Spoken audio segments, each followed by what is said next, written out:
Hello, everyone, and welcome to Intuitive Minds by Shelley and myself, where we elevate consciousness globally. We have a fascinating speaker for you today, Graham, and he's going to talk about the re-evolution of our food systems, a path to wellness. So buckle up, you're going to hear some very interesting facts today. I'm Dr. James Siddell from Lifestyle Clinic, where I practice integrated health for the last 23 years.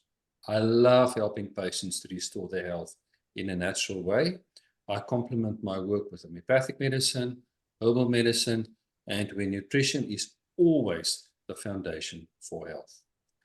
I also have an energy balancing modality called biogeometry, where we balance energies of the organs, and it's a non-medicinal intervention. We also have a business called Philippolis Retreats, where we run transformational and leadership retreats wherein assist business leaders to become conscious business leaders. Now, I'm going to give Shelley an opportunity to reintroduce herself and Graham. Thank you, Shelley, and over to you. Thank you, James. My name is Shelley Ruth Wyndham, and I call myself a transformational life coach. I'm a spiritual healer and teacher with over 25 years training and experience in spiritual consciousness disciplines. I have a degree in psychology, a postgraduate qualification in natural medicine, and I've run my private practice called Spirit World Medicine for the past 23 years and ongoing. The types of work that I offer to humanity who come to seek my assistance is counseling and coaching. I'm a Psyche facilitator. I provide Ho'oponopono workshops and processes, both private and in group format, working fundamentally with subconscious programming and helping people to rewrite their scripts, rewrite that function of what once was called can't change it. So it turns out you're never too young or too old to change. I'm a crystal surgery energy medicine practitioner. I work in person and distance healing, and this is a process that offers balancing of energy systems. And I also am a meditation trainer and working with breathwork and sound frequencies.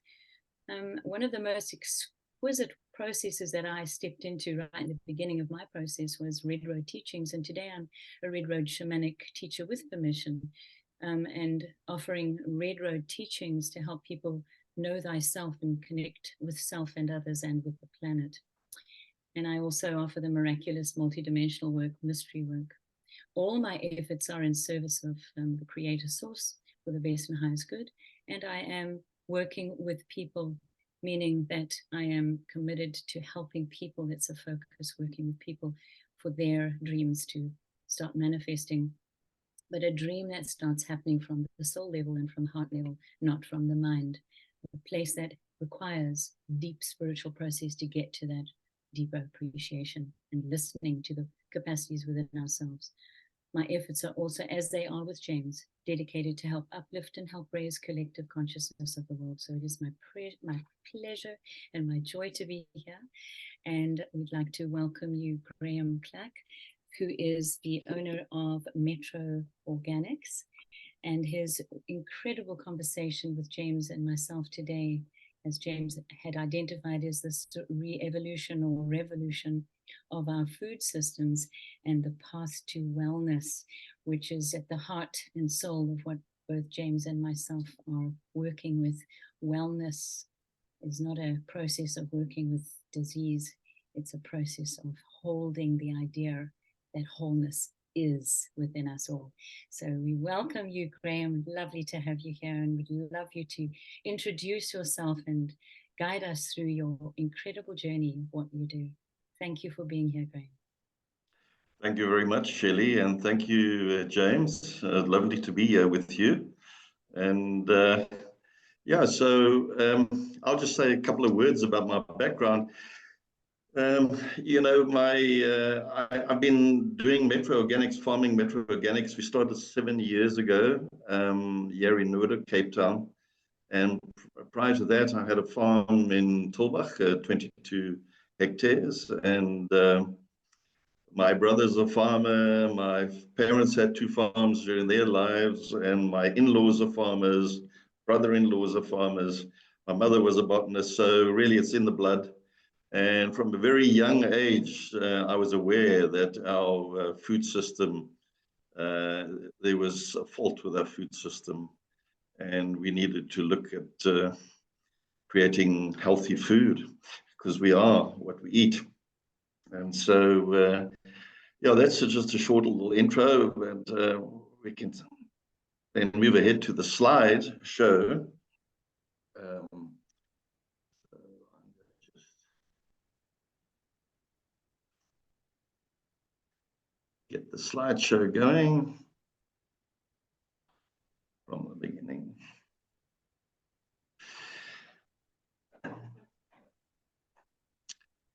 So I'm not sure, James, if you've got the slideshow or not.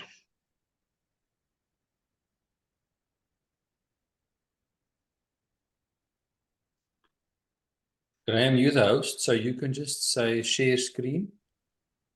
Okay, let me just.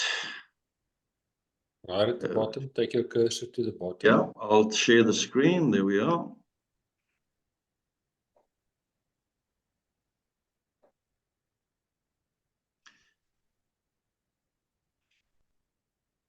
Share.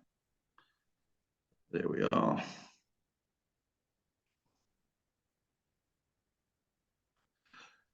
And slides from the beginning. There we are. Can you see the slide? Yes. All good. Thank you. So yeah, that's the opening slide, the revolution or re-evolution of our food system, a path to wellness. And I'm just going to start with a little clip, a 3-minute clip that'll give you an idea of what our little urban farm here is like, here in the middle of suburbia in Cape Town. Unfortunately, the sound doesn't operate when we share this file, so I'll just talk you through it. So this is in Noordhoek, and there's an aerial view of our urban farm, Metro Organics.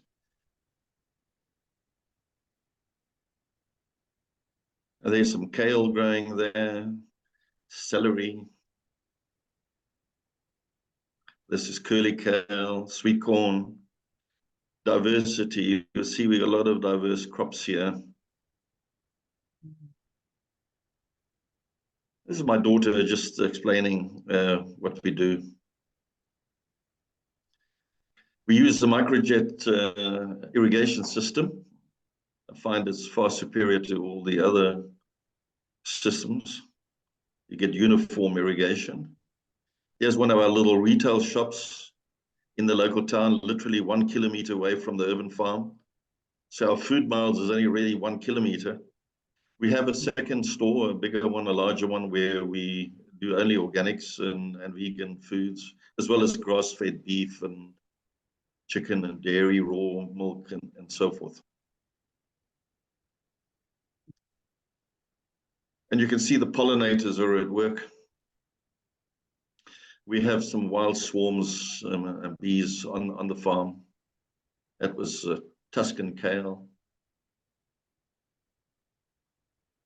Pineapples we get from up the coast because it's a subtropical fruit. These are our green peppers.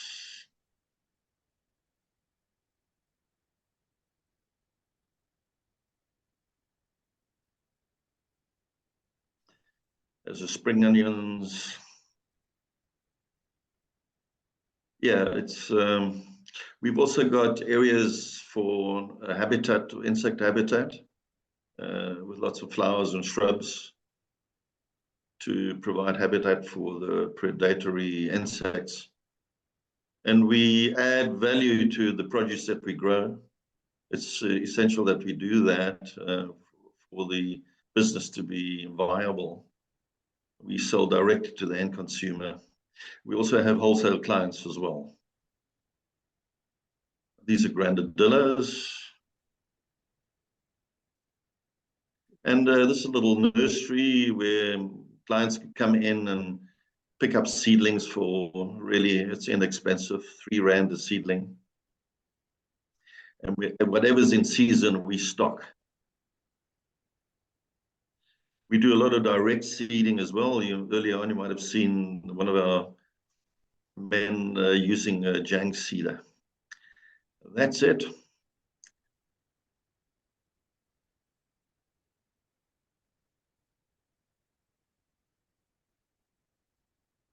Now, I'll just move on.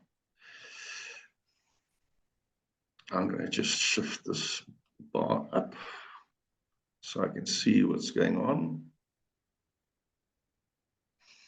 All right, our current status basically of hunger, poverty, war, ignorance, greed, injustice are all symptoms of a sense of separation from one another and from nature and from spirit. This is the underlying theme, I feel. We have to really need to, as humanity, really need to address these issues, and a lot of problems will be resolved.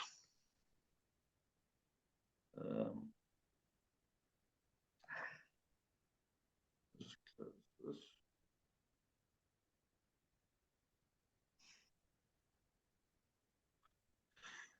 Okay. Can you see that slide? Yes. Good.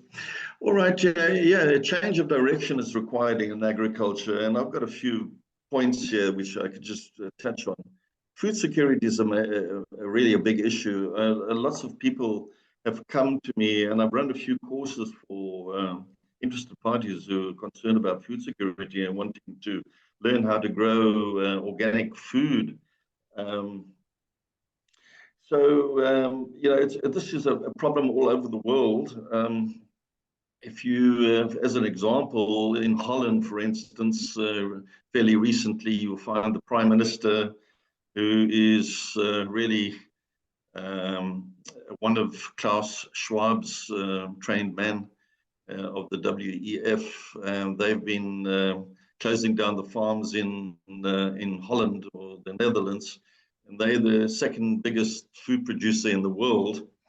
This is a major issue in America, for instance. A lot of the state governors, not all of them, but some of them, are actually paying the farmers to terminate their crops, and also informing the farmers if they don't terminate the crops, the subsidies for the following year will be withdrawn. And agriculture in America is highly subsidized, unlike South Africa. So I'm not sure what is going on there, but if you look now in Australia, for instance, a few years ago, we had 2 very bad years of extreme drought, followed by massive fires all over Australia. And it became very clear and evident that there was a lot of arson taking place, and also setting these fires alight with directed energy weapons as well, from helicopters and other aircraft. So, and in South Africa, the issue is a little bit different. You know, they're trying to drive the farmers off the farms in Australia and in South Africa as well, in Holland as well. South Africa, there's a lot of farm murders taking place. And the government is mute on this subject. The media is mute on the subject. Only once in a while you will see an article about a farm murder. And I Googled it a few months back for this course I was running for the food security. And there's approximately 500 to 600 farmers that have been murdered annually in South Africa. And this has been going for many, many, many years. But I must say the farmers in South Africa are quite resilient. They are making plans to remain on their farms. Good. And then, you know, you'll have the look at the idea of conventional agriculture with all this heavy machinery and going over the lands half a dozen times or 8 times, you know, plowing and then disking and then harrowing and then planting machines and then fertilizing.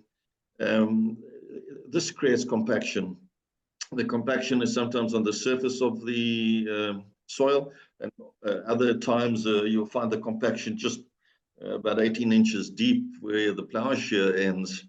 And this is a major issue for the health of the plants, and also it creates a massive runoff and soil erosion. The water cannot infiltrate. So we need to find another way of farming, and organic farming and regenerative farming are ways of solving this issue. Due to this modern agriculture, we have lots of drought and flooding, and this is definitely resolved through regenerative farming practices, which we can talk on a bit later on. The mainstream agriculture media always harp on about that organic farming cannot feed the world and that the crop yields are very low. Well, this has been disproved. The crop yields are equal to those of conventional farming, if not superior. There are some great stories of American farmers that are doing regenerative farming that are having 125% yield of the state average. So that proves the point. In monoculture systems, there will always be pests and diseases. You just cannot get away from that fact, and as a result, you have to spray. And they spray continuously for pesticides and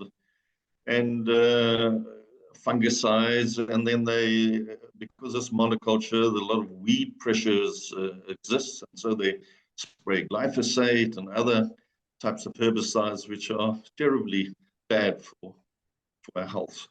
It's absorbed by the plants, and we consume it, the animals consume it, and as a result, so many people are sick these days.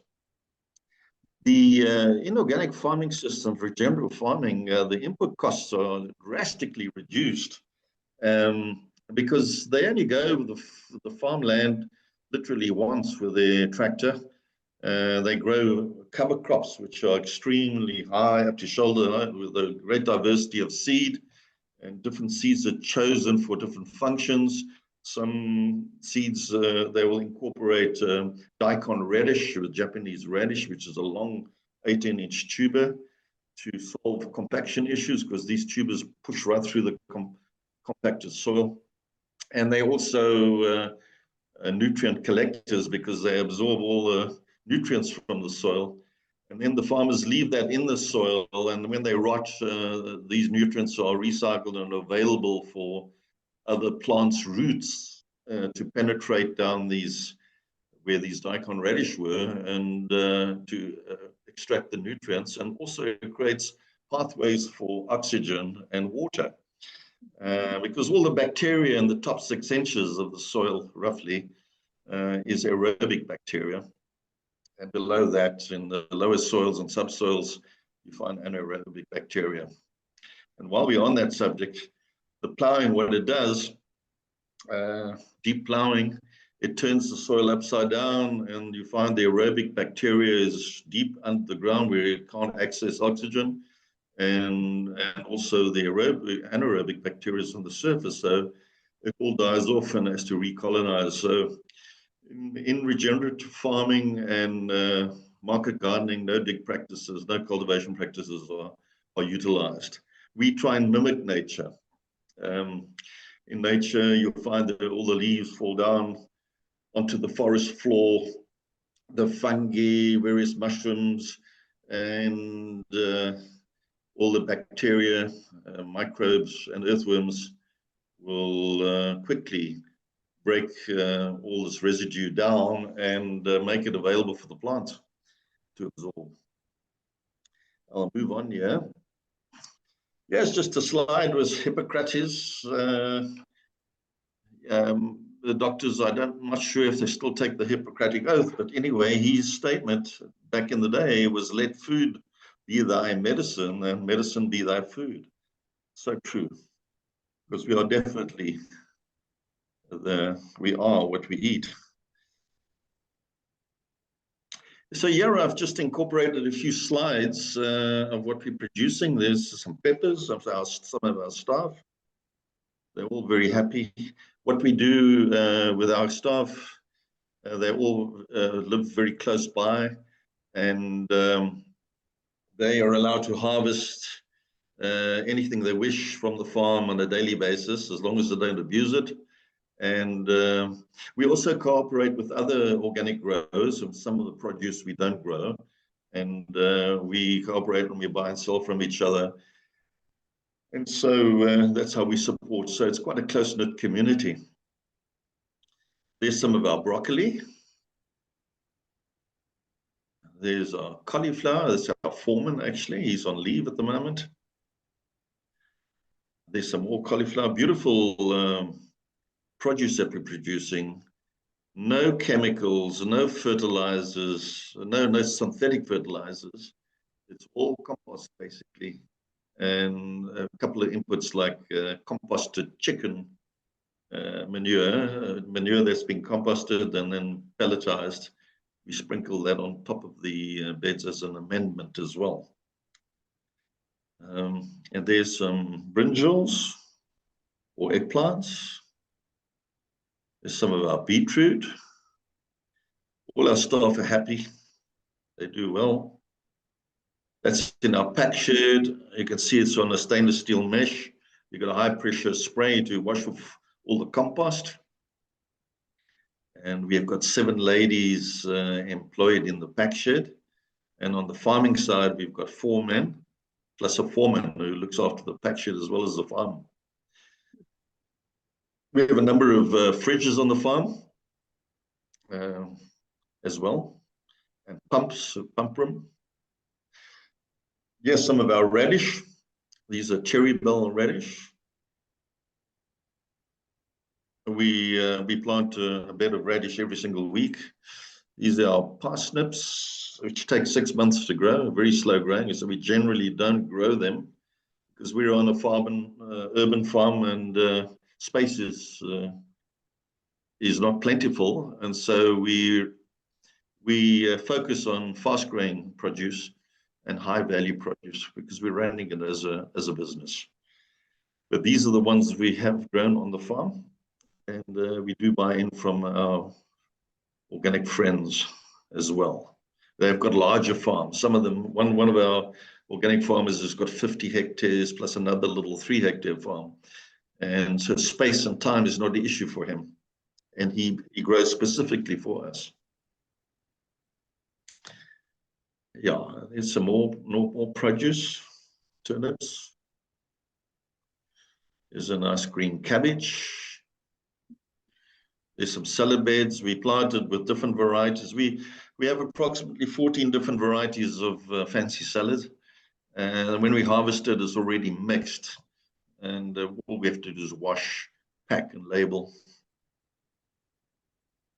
This is one of our tiny little stores here in the local farm village.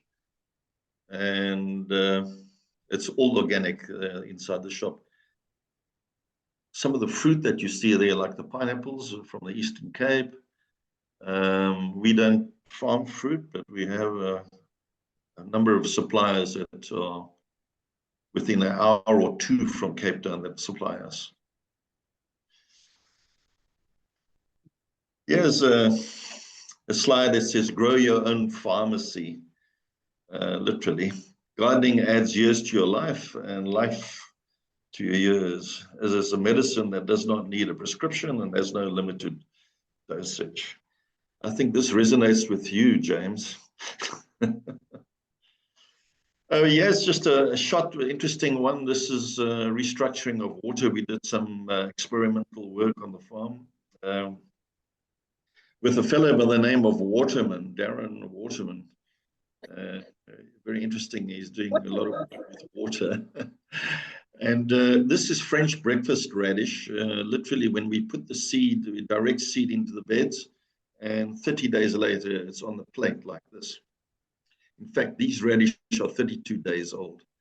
And we planted on the left, you will see it's a smaller pile of radish, still very healthy. On the right is the restructured water That's just water that's been bombarded with a certain frequency. And we've had 63% increase in weight, actually, in weight. So, yeah, it's we might do a talk about that later. Humanity must shift from living on the earth to living with her. We need to understand that Mother Earth is highly evolved, feminine spiritual entity that gives birth to all life on the planet across all kingdoms. Animal kingdom, plant kingdom, humans, mineral realms supported by the elemental kingdom and spiritual realms. And what's very important with agriculture is the farmers really need to know, whoever's doing it, when you're gardening, even if it's a small patch in your garden, backyard, you need to know that life is totally interrelated and interconnected and interdependent of each other. So when we create through farming, we need to be aware and work with the premise and respect all life forms, including the soil food web, because in the soil there are literally millions of microbes and bacteria and earthworms and so forth. And they're all connected because it's due to the quantum entanglement.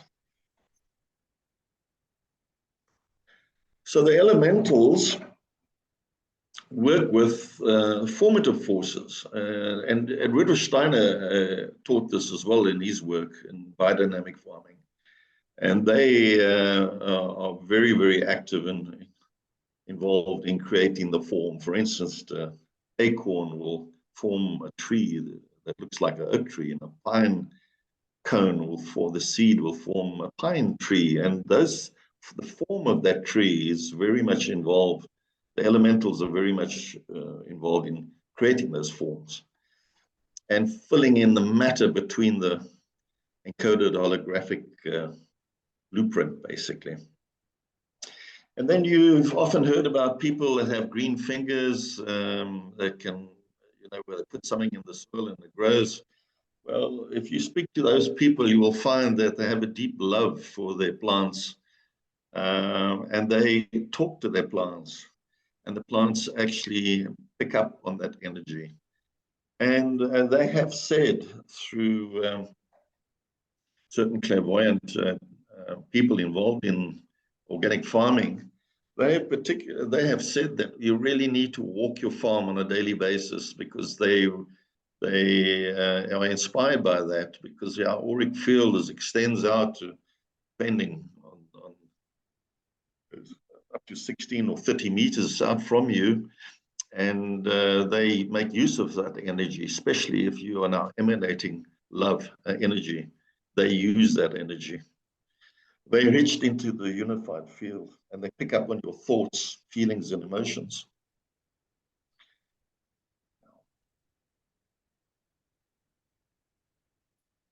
So when we create these farming systems, we really need to allocate, the elementals actually made the statement that we really need to allocate 10% of the land to natural landscapes and grasses and flowers and shrubs and trees.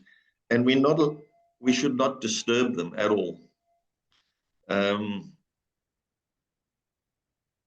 Yeah, this area that we've allocated, we should really have fence off, don't allow dogs in, and just leave it for the elementals and for nature to do their thing. And there's additional benefit because it creates habitat for insects and other wildlife, which is essential for farming.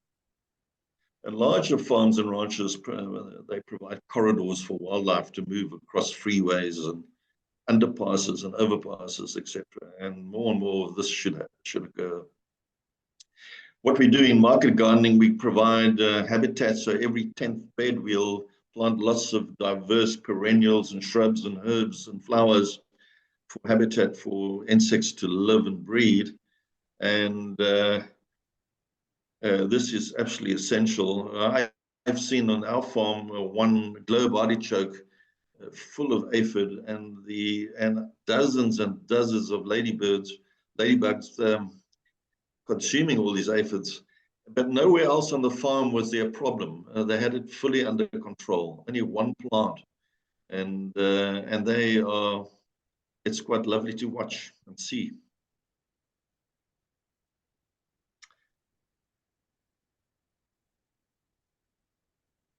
So yeah, this slide says, quantum physics teaches us that physical matter is vibratory in nature. It's energy and frequency. And so when we introduce beauty such as flowers or melodious good music that's uplifting in our homestead or on the farm or in the market gardening, then we automatically increase the frequencies to higher vibrations. The elementals and the fae, as well as the plants, love this essence and thrive on it. Yeah, the Toltec teachings and other teachings as well, they have often stated, these men of knowledge, that everything emanates energy and is connected, by the way, to each other by threads of light or photon light. And the higher the beauty, the greater the beauty, the higher the frequency, and the quicker it all vibrates. And this is what we really need to do. This includes the soil, by the way. The soil is very, very important because there's a tremendous amount of life in the soil.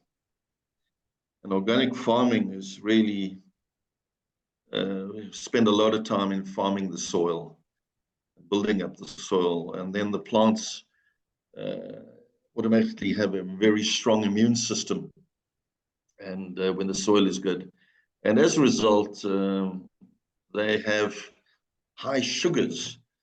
And vegetables like a lot of sunlight. You can't really plant it. And there are a few species, a few Asian greens and things that you can grow in dappled light, but most vegetables like full sun. And with the full sun, and good soil, you have high sugar content, and insects cannot stand high sugar content, and that's why the plants are not attacked. But when this plant is under stress due to lack of nutrients, too much heat, or lack of water, you will find that it'll get targeted by the insects, just like the animal kingdom is.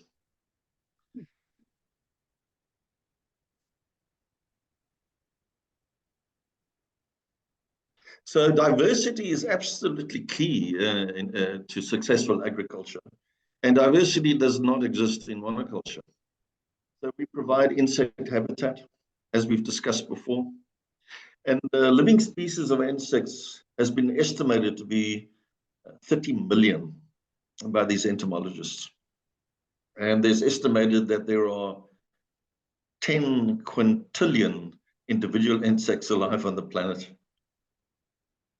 Figures indicate there are more than 200 million insects for each human on this planet. And yes, and yet we have no regard for them, and we just spray and spray and spray, and we don't need to spray at all.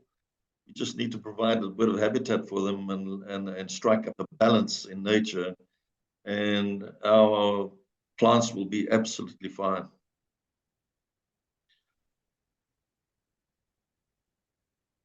And then what we also try, I spoke about mimicking nature, so we'll move on there.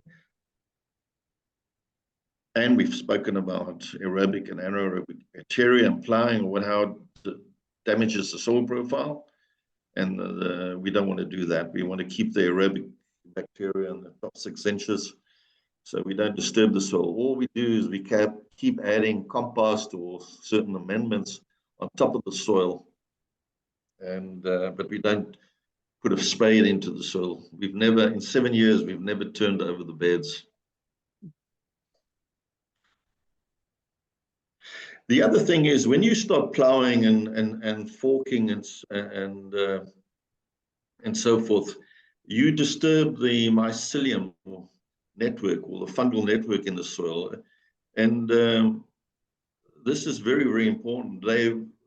Through isotope radiation experiments, they've discovered that these one single organism of mycelium can stretch out for many, many, many hectares. And so what it does, these little threads, they attach themselves to the root hairs of the plant, and then and liquids, nutrients can be transported down, and it's very symbiotic in nature. So it has also been established that through photosynthesis and the creation of the carbohydrates from the carbon from the atmosphere for building up the stems and the leaves, but the plants basically keep back. They pump about 30% of these sugars, polysaccharides and so forth, through the root hairs into the soil to feed the bacteria. And the bacteria assist them. So it's a win-win situation. The benefits of no-till cultivation and practices are it's less work, time and effort, higher crop yields, increased soil preservation and soil fertility, and there's more profitability. There's no soil compaction whatsoever. In fact, on my little urban farm, I can go into the bed and I can push my hand right up to my elbow quite easily at any time I want to. It's highly aggregated. The soil really needs to look like black cottage cheese, all those aggregates, and all that black stuff is humus, basically, which also has colloids in it and lots of nutrients. And those colloids can hold on to water and release the water when the plant requires it. So we don't have soil compaction in organic farming. Tillage breaks up the soil structure and the aggregates, which makes it more susceptible to compaction. And water conservation, there's less evaporation, which is probably a very, the primary benefit of no-till. The soil is only barely disturbed. Some farmers will leave the roots in the ground if they can. If you're doing, if you can, if you can't, you just pull the plants out. But it's fine to leave the roots in the soil. And one of the most important things in regenerative farming is that we like to keep the crop residues should be left on the soil, especially when you're talking about big acreages, big regenerative farming on thousands of hectares. We don't bale. If you, for instance, growing wheat or hay or oats, you remove, you harvest, you don't bale the straw, you leave it on the field. This is carbon, basically, and carbon is the food for the microbes in the soil. Yeah, we like to keep the roots in the ground as long as possible. Crop residue traps rain and snow as well. And it acts as a protective cover and moderates soil temperatures. I've seen the figures of these soil temperatures they've done tests. It literally drops, across the fence from the monoculture system to a regenerative farm. And there's about 5 or 6 degrees difference in temperature in the soil. And so the plants benefit enormously.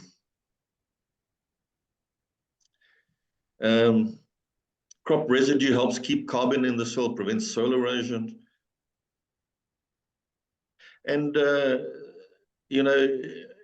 the ecological benefits is that the plants are robust and provide nutrient-dense food. Because in synthetic fertilizers, these big chemical companies like Bayer and so forth, their reps will come down and they'll look at your soil analysis and they'll say you need NPK, the macronutrients, and a half a dozen other elements. And so that's exactly what, and what these synthetic fertilizers do. It sterilizes the soil. It kills all the microbes, microorganisms in the soil. It kills all the fungal, hyphal filaments in the soil as well. And so basically, it's a grand hydroponic system, really, where the soil is just there to help the plants stand up vertically but there's no food in there. And basically what the microbes do, they can take inorganic substances, elements in the soil, and when they feed on that and they die, they have a very short lifespan. A carbon molecule is bonded to that element, and then it becomes organic as opposed to inorganic. And as such, the plant can take up all these various nutrients or elements.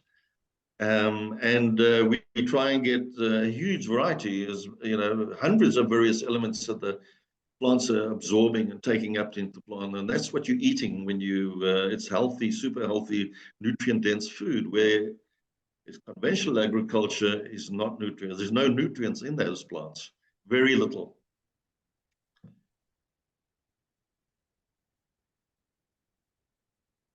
Yes, so we don't disturb the soil, because when we plant the seedlings, you get plugged straight into the mycorrhizal network. It's around the rhizosphere of the plant, and it extends out quite dramatically. They've also discovered that adult plants can feed the young seedlings hundreds of meters away through the mycorrhizal fungi or mycelium. And the other benefit is, of course, you don't have to have $1 million bits of machinery. You know, most of these monoculture farms have half a dozen very important implements, as they see it, and they cost millions of dollars each, especially on these big farms. And you don't have to buy these machinery. You only have to have one tractor and one roller to terminate the cover crops and a planting machine. And what they do basically is they plant the cover crops and they roll it and terminate it. And this roller is quite wide. It's about 0.5 meter diameter. It's got thin little plates on it, which crimps the stems of the plants and prevents them from standing up and growing, and they will die. And it forms mulch. It turns into compost food for the microbes. Yeah, also the fuel bill is enormous on these big farms, because they're going over it about 6 times to 8 times. And so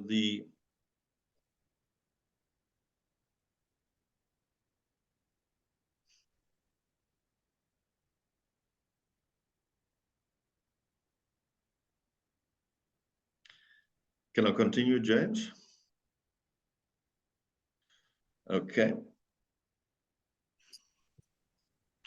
Yeah, there's also a massive reduction in fuel usage and hydrocarbons and the heavy metal particulates. So that doesn't exist.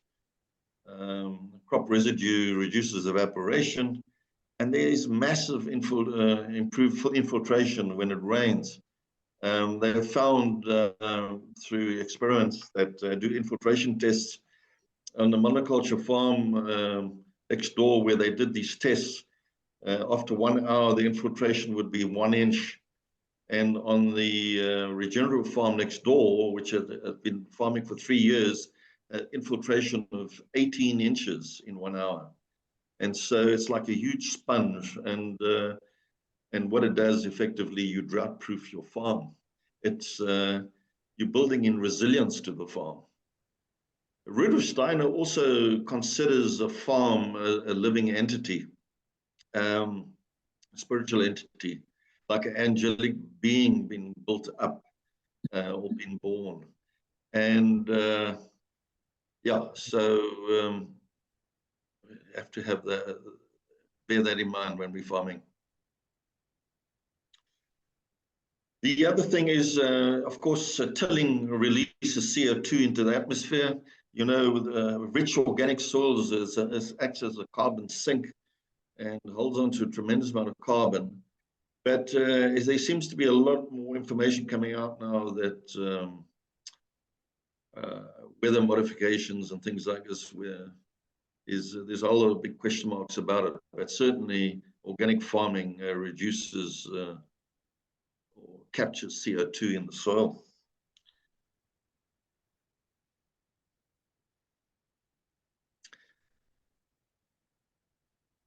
So conventional farming, is a problem. Due to the fact there's no diversity with the enterprise, there's no soil diversity, no insect diversity, no plant or crop diversity. It's just a monocrop. Synthetic fertilizer sterilizes the soil. With wrong farming practices, we turn fertile land into a desert. Unless we go back to traditional farming practice and save the soil, there will be no future for humanity. So there has been a weaponization of our food system, and it's ongoing. You'll find that many big supermarkets, the shelves are empty all over the world. And we really recommend that everybody starts growing their own vegetables in their backyard, even in a small little way. It also is extremely healthy for you because you become grounded and you're back connecting with nature. So this is just a quick photograph of mulch. This is using straw, potatoes here. It's an inexpensive way of putting nutrients into the soil. I would put straw, like if you want like mulch, and you can use it. I would sprinkle it a few very lightly with some composted chicken pellets on there to infuse it with bacteria and a little bit of nutrients, and that's all you have to do. And this straw basically also takes soil, which is hydrophobic, and in one season it can sort out the problem where you'll get infiltration occurring. This is on our farm in the early days when we were just starting. This was felt basically in Port Jackson trees, which is regarded as alien vegetation. We removed those alien vegetation, we mowed the felt, and we placed the cardboard down. So, right. And there's another one. I'll just quickly show you here. And that's the plantings. And that's harvesting. There's our salads. And this is what happens with nitrates leaching out from monoculture agriculture into our water systems. It's extremely toxic.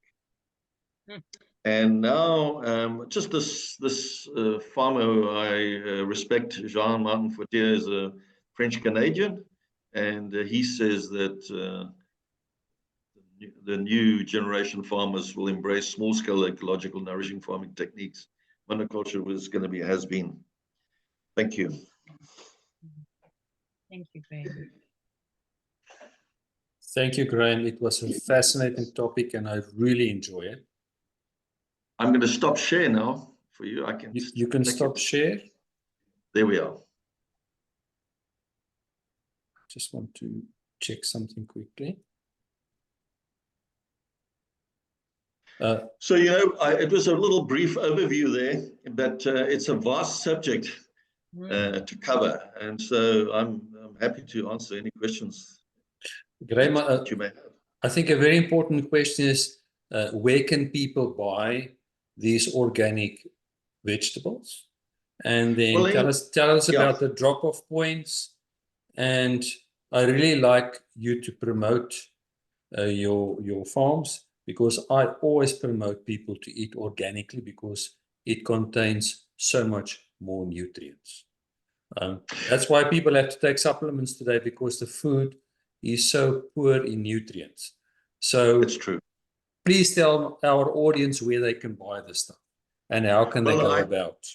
I would say the best way is just to go to Google and type in Metro Organics, and you will find all the information there. We have 2 retail stores. You can buy directly from the farm. It's on the internet. It gives the address and the maps. It's very easy to find. We can buy vegetables directly from the farm. We also have various routes around the southern suburbs of Cape Town, from up to town and deep south. And we do various routes at different times. So I would say the person just needs to contact the office and we'll assist.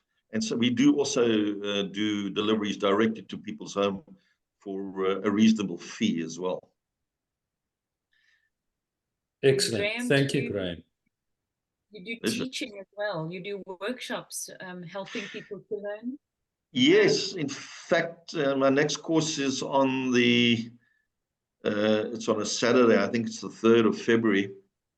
And I generally been doing them once a month, and I've had I run a course of about 7 people up to about over 20 people in the classroom, and it's a whole full day, and we cover a huge amount of ground. And in that one day, clients will be able to basically go home and start farming or start planting in the backyard, and even on a larger scale, like urban farming. And of course, when you start, that's when the learning starts really. But there's sufficient knowledge there to get started. Excellent, excellent. Shelley, I think you can just thank Graham and then we can conclude our talk today. Thank you. Yes, I'd like to just ask you, Graham, your vision of the future, and where you see what you do, and what would you wish for this world? Well, the frequency of the planet is increasing, as we all know, and as a result, more and more information is becoming available, and humanity is waking up to the fact that when they do wake up to the fact that our food system has been weaponized and that it's extremely harmful for our health, there's going to be a huge demand for good quality food, natural food production. And so there's going to be great support with biodynamic farming, regenerative farming, permaculture farming, market gardening, all this organic. It all falls under the organic heading. And there's going to be a massive demand, and you'll find that the GMO seeds that the Monsantos are providing, we used to have about 3,000 different food types of seeds for food. Now it's down to approximately 300, and they've restricted these seeds, and they've modified them. And sometimes they modify these seeds with genes from other kingdoms, like the animal kingdom.